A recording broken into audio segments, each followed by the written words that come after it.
کیا نسوار لگانے سے روزہ نہیں ٹوٹتا؟ میں نے کسی کا بیان سنا ہے کہ نسوار منہ میں رکھنے سے روزہ نہیں ٹوٹتا۔ دیکھو، نسوار جب آپ اپنے منہ میں رکھیں گے تو اس کے چھوٹے چھوٹے ذرے ہوتے ہیں، تو وہ بھی آپ کی حلق کے نیچے سے چلے جائیں گے اور اس کے بعد اس کا ذائقہ جو ہے وہ بھی آپ کی حلق کے نیچے جا سکتا ہے۔ تو بہرحال اس کے ذروں سے اور اس کے ذائقے سے بچنا ممکن نہیں ہے۔ تو روزے کی حالت کے اندر نسوار جو ہے یہ اپنے منہ کے اندر رکھنا جائز نہیں ہے اور نہیں رکھ سکتے۔ اگر اس کا ذائقہ اور اس کے چھوٹے چھوٹے ذرے اگر آپ کی حلق سے نیچے چلے گئے تو آپ کا روزہ ٹوٹ جائے گا۔ بہرحال روزے کی حالت کے اندر نسوار رکھنا جائز نہیں ہے، نہیں رکھ سکتے۔ کیا استاد چاہت فتح علی خان کا کلام سننے سے روزہ تو نہیں ٹوٹے گا؟ دیکھو، چاہت فتح علی خان صاحب کا کلام سنیں یا راحت فتح علی خان کا سنیں، تو بہرحال یہ تو مجھے پتہ نہیں ہے کہ آپ نے کس صورت کے اندر مجھ سے سوال یہ کیا ہے۔ بہرحال دیکھو، ایسے کاموں سے رمضان کے اندر تھوڑا سا دور رہنا چاہیے۔ تو اس کے بغیر اگر آپ نے چاہت فتح علی خان کا کلام سن بھی لیا یا راحت فتح علی خان کا بھی سن لیا تو بہرحال آپ کا روزہ نہیں ٹوٹے گا۔ چاہت فتح علی خان کے بارے میں تو میں نے سنا تھا کہ بھائی کوئی بندہ کہہ رہا تھا کہ بھائی یہ وہ گلوکار ہے کہ جو گلے سے نہ پینا ہے بیچارہ۔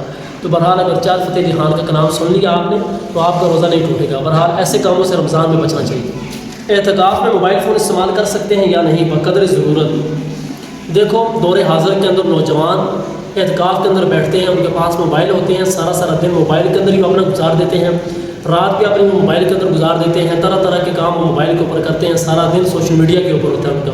بہرحال اگر یہ والی صورت دیکھی جائے تو اس کے اندر ان کا موبائل استعمال کرنا ان کو اجازت نہیں دی جاتی۔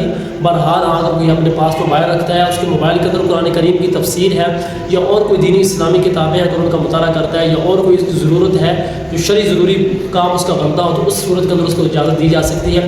بہرحال آج کل جو کام چل رہا ہے تو ایسی صورت کے اندر اعتکاف کے اندر میں سمجھتا ہوں کہ موبائل پاس رکھنا یہ مناسب نہیں ہے، یہ ایک فتنہ ہے، اس سے دور رہا جائے۔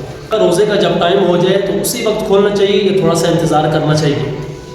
دیکھو، جب روزے کا ٹائم ہو جائے، اگر آپ کے پاس ہے 6:02 کے اوپر اگر ٹائم داخل ہو رہا ہے مغرب کا اور روزہ کھولنے کا ٹائم ہو گیا تو آپ کو کم سے کم 3 منٹ کے اوپر اپنے روزے کو لے کر جانا چاہیے۔ کم سے کم آپ کو 6:05 کے اوپر روزہ کھولنا چاہیے۔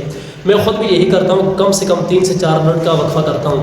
دیکھو، جب سارا دن بندہ صبر کر لیتا ہے تو یہ جو ہوتا ہے، جو ٹائم ہوتا ہے کہ بھائی یہ 100% یقین نہیں ہوتا کہ بھائی 6:02 کے اوپر ہی سورج نے غروب ہو جانا ہے، اسی وقت کا آپ اپنا روزہ افطار کریں۔ کم سے کم زیادہ نہیں تو 3 سے 4 منٹ آپ وقفہ کریں، اس کے بعد اپنا روزہ افطار کریں۔ اور میں بھی کل جو ہے کہ میرا لباس بھی کالا تھا، میں نے روزہ افطار کیا، کم سے کم میں 3 منٹ وقفہ کرتا ہوں۔ تو ایک بندہ میرے پاس ہے، اس نے کہا کہ بھائی آپ کا مذہب کون سا؟ اس نے کہا سمجھا کہ بھائی یہ شیعہ ہوگا، کیونکہ وہ 10 منٹ کا وقفہ کرتے ہیں۔ تو بہرحال کم سے کم آپ کو 3 منٹ کا وقفہ کرنا چاہیے، تو اس وقت آپ کو یقین ہو جائے کہ سورج غروب ہو گیا تو آپ اپنا روزہ افطار کر لیا کریں، کم سے کم 3 سے 5 منٹ۔